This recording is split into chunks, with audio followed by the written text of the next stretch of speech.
Hi ಎಲ್ರಿಗೂ, ಎಲ್ಲರೂ ಹೇಗಿದ್ದೀರಾ? ಇವತ್ತು ಮಿನಿ ವ್ಲಾಗ್‌ನ ಶೇರ್ ಮಾಡ್ತಾ ಇದ್ದೀನಿ. ಅಂತ ಹೇಳಿದ್ರೆ ನನ್ನ ಹಾಸ್ಪಿಟಲ್ ಎಕ್ಸ್‌ಪೀರಿಯನ್ಸ್ ಹೇಗಿತ್ತು, ಸೆಕೆಂಡ್ ಸಿ ಸೆಕ್ಷನ್ ಎಕ್ಸ್‌ಪೀರಿಯನ್ಸ್ ಹೇಗಿತ್ತು ಅಂತ ಹೇಳಿ ನಿಮ್ಮ ಜೊತೆ ಶೇರ್ ಮಾಡ್ತಾ ಇದ್ದೀನಿ. ಸೆಕೆಂಡ್ ಸಿ ಸೆಕ್ಷನ್ ಅಂತೂ ಸಿಕ್ಕಾಪಟ್ಟೆ ಭಯನೇ ಇತ್ತು. ಯಾಕಂತ ಹೇಳಿದ್ರೆ ಫಸ್ಟ್ ಎಲ್ಲ ನಮಗೆ ಗೊತ್ತಿರುತ್ತಲ್ಲ, ಇದೇ ಥರ ಮಾಡ್ತಾರೆ, ಹೀಗೆ ಇರುತ್ತೆ ಅಂತ ಹೇಳಿ. ತುಂಬ ಹೆದರಿಕೆನೇ ಆಗಿತ್ತು. ಬಟ್ ನಾನು ತೋರಿಸ್ಕೊತಾ ಇರಲಿಲ್ಲ. ಬಟ್ ತುಂಬ ಡಾಕ್ಟ್ರಂತೂ ಸಿಕ್ಕಾಪಟ್ಟೆ ಸಪೋರ್ಟಿವ್ ಆಗಿದ್ದರು. ನಿಜವಾಗ್ಲೂ ತುಂಬ ಚೆನ್ನಾಗೇ ನೋಡಿಕೊಂಡ್ರು.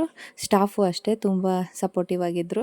ಪೇಯ್ನ್ ಎಲ್ಲ ನನಗೆ ಫಸ್ಟಿಂದ್ರಲ್ಲಿ ಒಂದು 3 ಡೇಸ್ ಬೇಕಾಗಿತ್ತು. ನಾನು ಎದ್ದೇಳಲಿಕ್ಕೇ 3 ಡೇಸ್ ತೊಗೊಂಡಿದ್ದೆ. ಜಾಸ್ತಿ ಓಡಾಡೋಕೆ ಆಗ್ತಾ ಇರಲಿಲ್ಲ ನನಗೆ ಫಸ್ಟಿಂದ್ರಲ್ಲಿ. ಬಟ್ ಸೆಕೆಂಡಿಂದ್ರಲ್ಲಿ ನನಗೆ 24 ಅವರ್ಸ್ಗಿಂತ ಮುಂಚೆನೇ ನಾನೇ ಎದ್ದು ಓಡಾಡ್ತಾ ಇದ್ದೆ. ಅಷ್ಟೊಂದು ಪೇಯ್ನ್ ಏನಿರಲಿಲ್ಲ. ಈಗಲೂ ಅಷ್ಟೇ ಅಷ್ಟೊಂದು ಪೇಯ್ನ್ ಇಲ್ಲ. ವಾಸಿಯಾಗೋಕ್ಕೆ ಅದು ತುಂಬ ಟೈಮ್ ಹಿಡಿದಿತ್ತು. ಇದು ಒಂದು 3 ಡೇಸಲ್ಲೆಲ್ಲ ನನಗೆ ವಾಸಿ ಆಗಿಬಿಡ್ತು. ಇನ್ನು ಡೆಲಿವರಿ ಎಲ್ಲ ಮುಗಿಸಿ ಇವತ್ತು ಡಿಸ್ಚಾರ್ಜ್ ದಿನ. ಎಲ್ಲರಿಗೂ ಸ್ವೀಟ್ನೆಲ್ಲ ಕೊಟ್ಟು ಮತ್ತು ನನಗೆ ಊಟ ಎಲ್ಲ ಡಾಕ್ಟ್ರೇ ತಂದು ಕೊಡ್ತಾಯಿದ್ರು. ಅಂದರೆ ಅವ್ರ ಮನೆಯಿಂದ ಮಾಡಿಸಿ ಬಾಣಂತಿಯರಿಗೆ ಯಾವ ರೀತಿ ಫುಡ್ ಬೇಕು ನೋಡಿ ಆ ರೀತಿ ಮಾಡಿ ತಂದು ಕೊಡ್ತಾಯಿದ್ರು. ಇನ್ನು ಡೆಲಿವರಿ ಎಲ್ಲ ಮುಗಿಸ್ಕೊಂಡು ಮನೆಗೂ ಬಂದ್ವಿ. ಡಿಸ್ಚಾರ್ಜು ಆಯಿತು. ಇನ್ನು ನನ್ನ ಬಾಣಂತಿ ರೊಟ್ಟಿಯನ್ನು ನಾನು ನೆಕ್ಸ್ಟ್ ವ್ಲಾಗಲ್ಲಿ ಶೇರ್ ಮಾಡ್ತೀನಿ.